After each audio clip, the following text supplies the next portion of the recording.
আচ্ছা নমস্কার।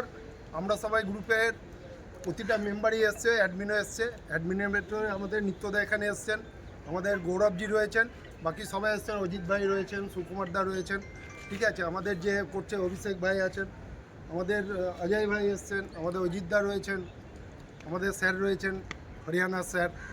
যাই হোক, এখন অবধি ম্যাটারটা সলভ হয়নি। যে গাড়িটা ঠুকেছে তার মালিক আসছে, আমরা এখানে সকলেই রয়েছি। সকল ভাইয়ের কাছে বলছি, যারা এয়ারপোর্টে ড্রপ বা পিক আপ করতে আসছেন একটু দয়া করে এখানে আসবেন।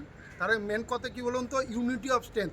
যদি আমাদের ইউনিটেটাই যদি ঠিক না থাকে, এ ভাইয়ের যে আজকে প্রবলেমটা হয়েছে এটা সবারই ক্ষেত্রেই হতে পারে, ঠিক আছে। আর্গুমেন্ট হতে থাকবে, ঠিক আছে, মান অভিমান সব কিছু থাকবে, কিন্তু যখন যেটা চলছে সেটাকে মেনে চলতে হবে। রাগরস করে কোনো লাভ নেই। ভাই সকলকে বলছি, যারা ড্রপ পিক আপ করতে আসছেন এখানে এসে অ্যাটলিস্ট একবার ঘুরে যান। তাহলে কী হবে বলুন তো, আমরাও অনুপ্রাণিত হব যে আপনারা এসছেন, আমাদের সাহস হবে, আমাদের বল, কেন গ্রুপটাই হচ্ছে আমাদের বল। প্লিজ আপনারা সকলে এখানে আসুন, এসে ওই জিনিসটা শর্ট আউট করি। এই ভাইও যাতে দুটো টাকা পায়, গাড়িটা অনেকটাই ড্যামেজ হয়েছে, আমরা এখানে আছি। প্লিজ আপনারা এখানে সকলে আসুন। ধন্যবাদ।